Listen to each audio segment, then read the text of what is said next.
Okay, we are live now. Check ko lang yung audio. Again, welcome.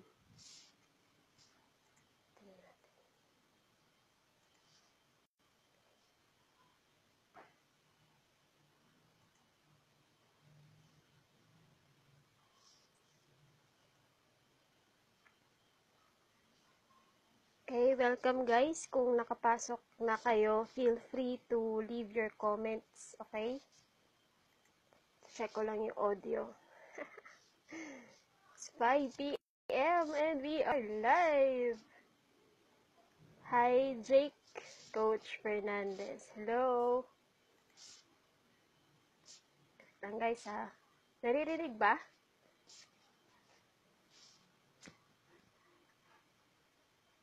Okay, we are live now. Welcome again sa 5 p.m. na Facebook live training natin. And ang topic natin today is tips about overcoming your fears. Okay, lupit. Share ko lang saglit Okay. Sino sa inyo dito ang may mga fears din na gusto nilang malaman paano i-overcome? Pwede kayong mag-comment, okay? Pwede kayong mag-comment dyan. Kung ano yung mga fears nyo ngayon na nag-hold back sa inyo na gawin ng isang bagay. Pwede kayong mag-comment. Comment lang.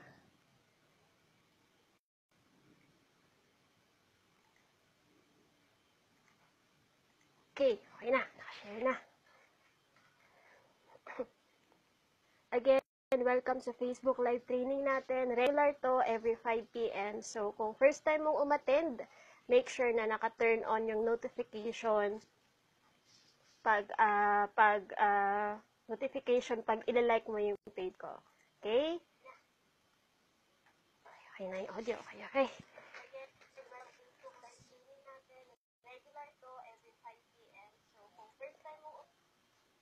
Narinig ko na yung sarili ko. Okay, so again, yung topic today is tips on how to overcome your fears. Kasi isa din to sa mga struggle ko before na yung mga fears ko, yun yung mga reason kung bakit hindi ko nagagawa ang mga bagay. Kumbaga, yun yung nagiging reason kaya ako nag-procrastinate. Okay? Procrastinate. Yun yung word, procrastinate. So, ngayon, the reason why I shared this, kasi may nagtanong sa amin, sa team namin actually, nung nagla-live training kami, kung ano daw yung ways or paano daw i-overcome yung fears. Okay, so I understand na iba't iba yung fears natin, okay? Kahit ako, ang dami kong fears talaga. So, yung yung gusto kong i-share ngayon dito, is gusto ko lang magbigay ng tips kung paano mo possible na i-manage or i-overcome yung fear mo para hindi ka mapipigilan na gawin ang isang bagay na gusto mong gawin, okay? So, yung may gusto lang ko i-share kasi yung pumunta kami sa Puerto Galera nung last February this year, hindi ako marunong lumangoy, okay? Hindi ako marunong lumangoy. Tapos, naisipan namin ng partner ko na na alam mo yung mag-island hopping, 'di ba? Sasakay ka sa maliit na bangka, tapos pupunta ka doon sa gitna ng dagat. Tapos yung life vest namin noon, talagang yung alam mo yung sira-sira kasi yung mga bangkero doon may sarili silang life vest. Tapos parang hindi hindi trusted yung life vest. So natatakot ka na sasakay po ako dito or hindi, kasi hindi ako marunong lumangoy, pati yung partner ko hindi marunong lumangoy. Tapos yung life vest sira-sira pa. What if kung mahulog kami sa dagat, sino yung magse-save, 'di ba? So yung time na yon, talagang nag-decide ako na sige, go na to. So nag-island hopping kami. Tapos nung nandun na kami sa gitna ng dagat, yung nag-fish feeding. Okay, siguro kung mahilig kayong mag-beach, na-experience nyo na to, okay? So, yung nag-fish feeding kami, sinabi ng bangkero, ma'am, bumaba ka na kasi mag-fish feeding na tayo. Doon, kinabahan ako. Syempre, hindi ka marunong lumangoy, tapos yung life vest mo, sira-sira. Bababa ka ba? Bababa ka ba? So, yung ginawa ko is, bumaba ako sa bangka. Ang liit ng bangka yung bangka ng na nakikita nyo sa mga beach na maliliit na napakaliit talaga na kasya yung 3 tao lang na akala mo na parang matutumba. So yung time na yun na pinababa ako, talagang nagdadalawang isip ako. Sabi ko, shit, hindi ako marunong lumangoy, bababa ba ako or hindi. Tapos talagang ang dami nang tumatakbo sa utak ko na what if malunod ako, what if ganito, what if ganyan. Ang dami talaga. Pero yung ginawa ko kasi syempre, nakakatakot talaga. So, yung ginawa ko is sinubukan, sige, susubukan ko, bahala na. Tapos, yung ginawa ko is, lumusong ako sa tubig, tapos, napakasarap para sa pakiramdam na, yung nandun ka syempre, kitaan ng dagat, tapos nag-fish feeding ka, tapos may makikita kang mga isda na lalapit sa'yo, tapos yung mga ganong bagay. Doon nakakatakot siya, pero napakasarap para sa feeling. So, yun yung experience ko, na lesson learned ko, na behind fears pala, may something na napakagandang pakiramdam once na ma-overcome mo yung fear na yun.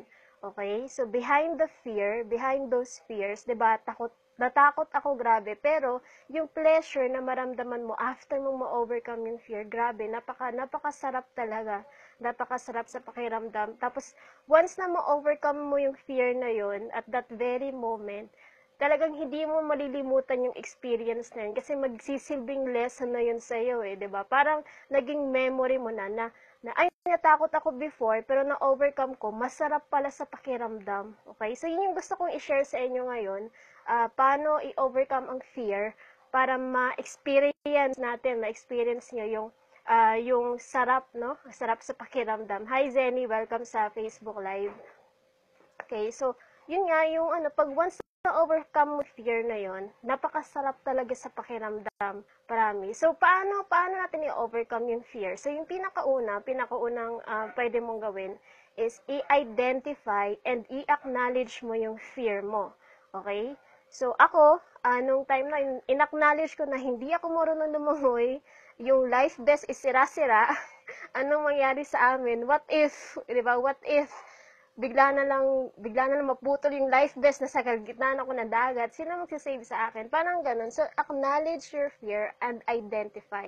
Kung takot ka mag-video, which is experience ko din before, i-acknowledge mo yung fear mo, i-acknowledge mo yung fear mo na yon, na takot kang mag-video, takot kang mag-vlog, takot kang mag-share, takot kang magsalita. I-acknowledge mo ng mabuti once na ma-identify mo yung fear na yon. Okay, yun yung pinakauna. So, yung pangalawa is mag-change ka ng focus. Change your focus. Paano yon?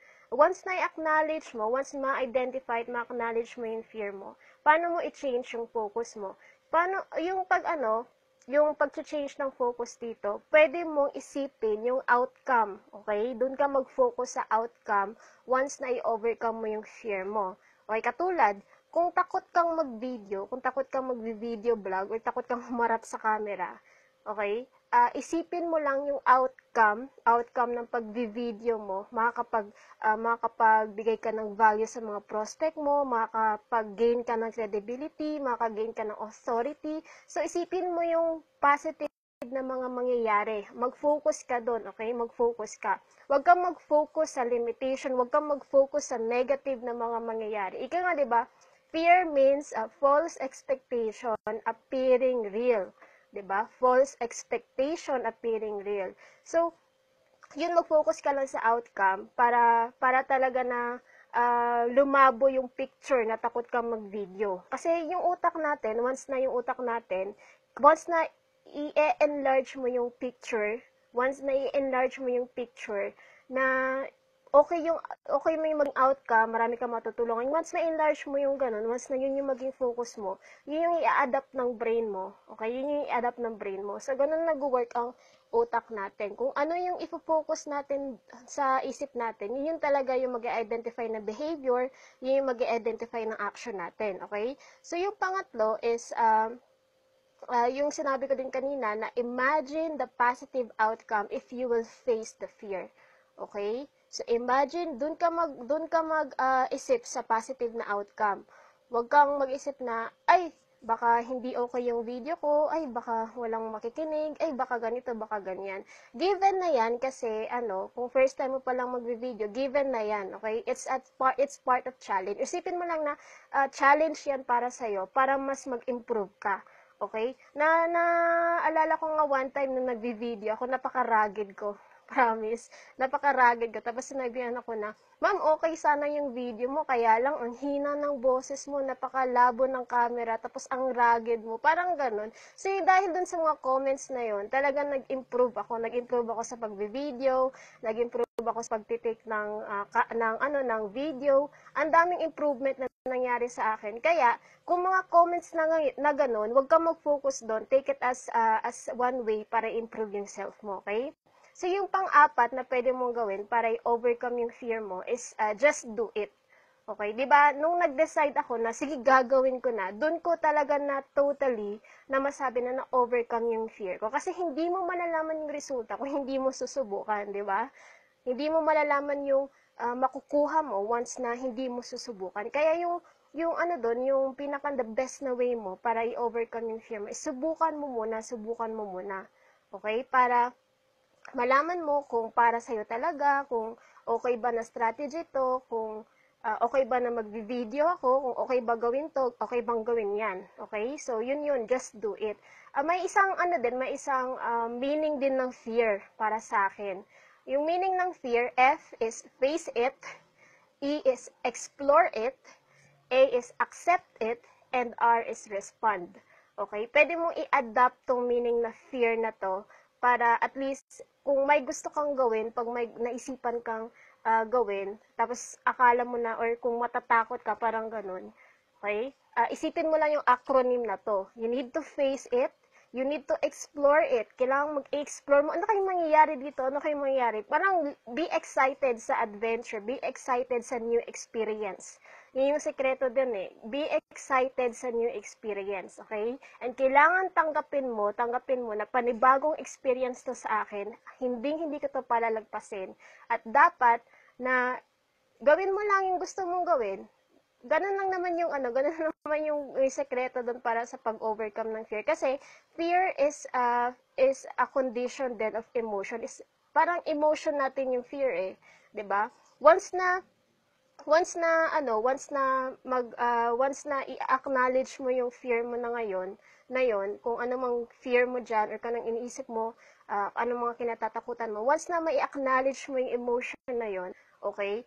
Mas conscious ka na yun, ito yung fear mo, mas maging clear sa'yo paano i-overcome yun. Kasi, kung may fear ka, tapos hindi mo alam na fear pala yun, mas malabong ma-overcome mo yung fear na yun. Kaya importante na i-identify at acknowledge mo talaga yung fear mo na yun. Okay? So, yun lang yung gusto kong i-share. Okay, so, kung may question kayo, pwede kayong mag-comment. Okay, pwede kayong mag-comment dyan. Kung may mga question kayo, oy, si Luningning. Hello, Luningning. Parang yung dancer yan dancer si Luningning. Siya. Okay guys, I hope na may natutunan kayo. Ito lang talaga yung pwede nyong gawin para ma-overcome yung fear mo. Again, i-recap ko lang. First is you need to identify and acknowledge your fear. Second is you need to change your focus. Third is you need to imagine the positive outcome if you will face your fear. And yung pang-apat is just do it. Okay? And again, yung bagong acronym ng fear after this video, isulat no? Fear, F is face it, E is explore it, A is accept it, and R is respond. Okay? So, pwedeng isulat yung acronym na yan dun sa wall nyo, kung saan pwede nyong makita. Okay? So, yun lang yung gusto kong i-share. Powerful talaga guys kung kung ma-overcome mo yung fear mo. Kasi, there is pleasure behind it eh. Okay? There is pleasure behind it. Gaya din nung first time kong mag-video, share ko lang. Nung first time kong mag-video kasi, nandun pa kami sa bahay ni na Coach Edward, kung kilala niyo si Coach Edward. Tapos, kausap ko si Coach Amau. Yun. Kasi si Coach Mau, mahilig siya mag-video. Kaya naging mahilig din mag-video si Raymond kasi si Mau, mini-mentor niya si Raymond din. Yung ano, yung usapan namin doon about sa pagbi-video. Sabi ko na, hindi ako marunong mag-video, natatakot ako. Tapos tinanong ako ni Coach Mau, ba't ka natatakot? Hindi ko alam anong magiging itsura ko sa video. Hindi talaga ako telegenic or photogenic or videogenic, mga ganun. Hindi talaga ako, hindi ko alam, hindi ko alam anong itsura ko sa video kung ganun. Yun, sinabi niya sa akin, na bakit, nasubukan mo na bang mag-video? Sabi niya, hindi. Siya, bakit ka natatakot? Natatakot ako dahil ganito. Parang pinaintindi niya sa akin kung bakit ako natatakot. Pina-understand niya sa akin. Ano yung mga bagay na iniisip ko, bakit ako natakot mag-video. Tapos nun, after nung conversation namin na yun, talagang sinubukan kong mag-video, okay? Sinubukan kong mag-video. Nung sinubukan kong mag-video, yung mga iniisip ko, hindi pala nangyayari. Parang gano'n na, shit, sana matagal ko nang sinubukan yung mag-video, hindi pala gano'n yung, gano'n yung mangyayari. Kung matagal ko nang sinubukan yung mag-video, siguro ang dami ko nang nabigay na value, ang dami ko nang natulungan ng mga tao, ang dami ko nang video na nagawa, parang gano'n. So, yun yung doon yun yung lesson para sa akin doon na kung dati pala na finish ko yung fear ko, hindi ko ma-feel yung pleasure, okay? Kasi nung nag-start ako mag-video, nung nagtitake ako ng video, yun, palagi na ako nagbi-video, palagi na akong gumagawa ng video vlog, palagi na akong nag-video sa Facebook Live, ganito, okay? Tapos, nagwe-webinar kami, doon, nagtuturo na din ako. Parang ganun siya. So, there is pleasure behind your fear. So, isipin mo yung outcome pag ma-overcome mo yung fear na yun. Huwag kang mag-focus sa fear itself, okay? So, may tanong si VA, how to build confidence. Yung ito, tinuro ko na din to sa isa sa mga video ko, pero i-share ko lang paano. So, paano mo i-build yung confidence mo? Depende sa goal mo or depende sa intention mo, okay? Pero para sa akin, how to build confidence sa pagbi-video, yung pinakaunang dapat mong malaman is dapat alam mo yung i-share mo, okay? Dapat ready ka sa i-share mo, na experience mo yung i-share mo, kasi once na maging knowledgeable ka, once na maging marami kang alam sa i-share mo, talagang mabibuild yung confidence mo, okay? Yung pangalawa is, kailangan, importante to ha, kailangan yung posture mo, okay? Pag nag-share ka, wag ganun, parang kuba, wag ganun, kasi mag-a-add up yan sa confidence mo, yung posture, dapat ganun ka, okay? Diba? Pag nakita nyo, nakaganon ako kasi, pag nakaganon ako, tumataas yung confidence ko ng pag-share. Okay? Tapos yung pangatlo is yung boses. Okay? Dapat yung boses mo, lakasan mo. Kasi once na malakas yung boses mo, magiging energetic ka. Okay? Kung maging energetic ka, magmumukha kang confident. yun, magmumukha kang confident. So, yun yung tatlong bagay na pwede mong gawin. Again, kailangan na maging knowledgeable ka sa i-share mo. Dapat alam mo yung i-share mo. Yung pangalawa is yung posture mo. Okay? Wag kang pa ganon. Posture mo pa ganun lang, pa straight, gaya ko straight, ganyan. Kasi 'di ba yung posture is mag-identify ng din natin ng behavior. So kumbaga physiology.